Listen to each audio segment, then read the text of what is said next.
I'm delighted now to welcome Leora Berry, the Deputy Director of the Bible Land Museum, to join me to talk more about this exhibit. Leora, so great to have you. Thanks for making time for us.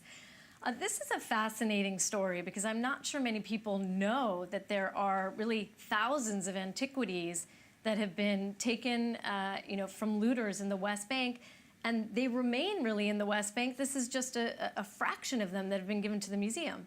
That's right. For the past 40 years, the Chief Israel Staff Officer for Archaeology in Judea and Samaria has been working to catch and to intercept robbers and also taken from dealers that work illegally.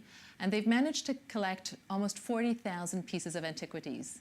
40,000. 40,000. Well, I must say that 20,000 of those are coins, which are, of course, very, very small, but tell us a tremendous deal about the ancient cultures that were here or the ancient periods.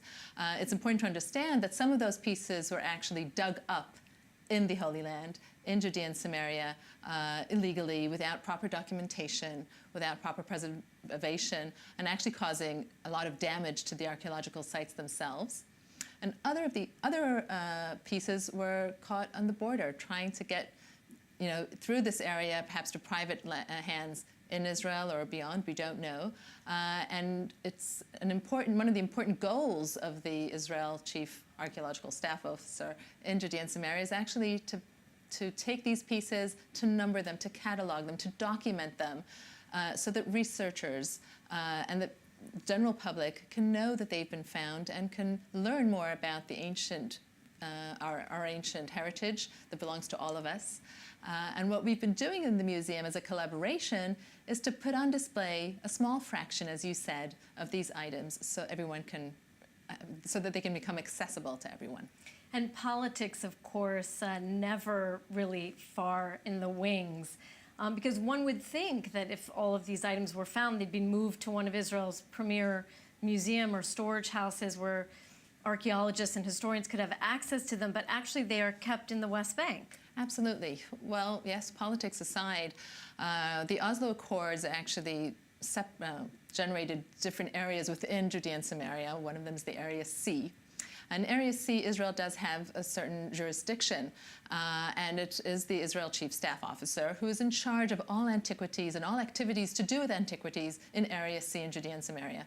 So even if you're conducting a legal excavation, or if it's a university or any other academy who's doing it, they will be accompanying this excavation.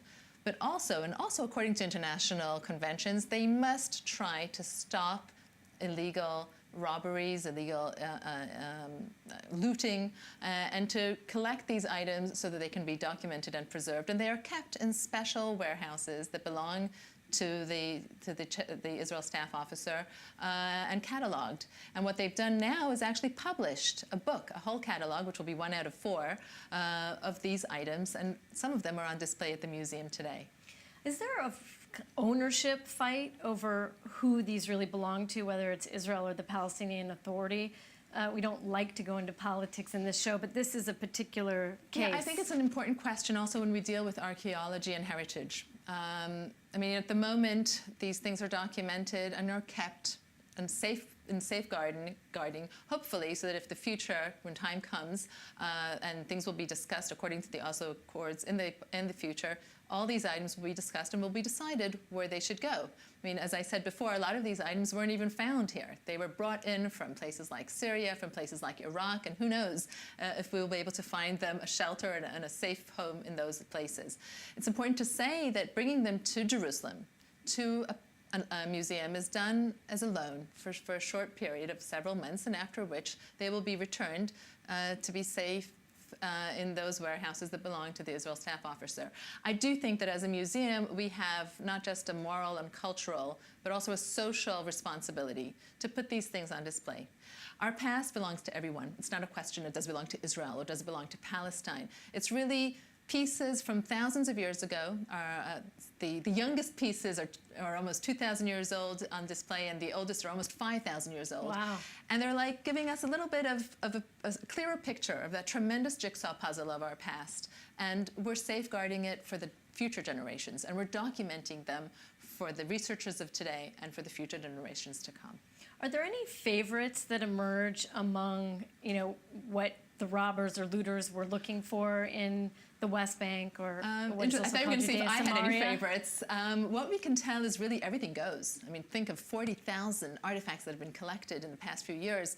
So, I mean, some of them are pieces made out of pottery, some of them are made out of bronze, of course there are many coins. In the display at the moment, we do have a whole display case that is dedicated to the rituals, cults, and beliefs of the ancient world, and many figurines that are really for prosperity, that are to give blessing to the earth, blessing to the family, health to the surroundings. And some of them are very beautiful. An unusual figurine actually has two heads, one with a kind of crown that looks like the top of a pomegranate fruit, and the other one with breasts, of course, because it's a fertility figurine, has a beard. Right, I think it's there, right there. Right behind, that's right. So you can see that you would think really that it's a male and female, but we're not entirely sure. But all these pieces were, to give blessing to the earth, to the agriculture, and to the home, and some of them are really very beautiful. And Leora, what's the reaction been like from visitors? I think people are always excited to get a peek into things that perhaps they could have never known about. So the idea that these things were actually saved, were rescued from looters, from robbers, has been a tremendous pull to visitors.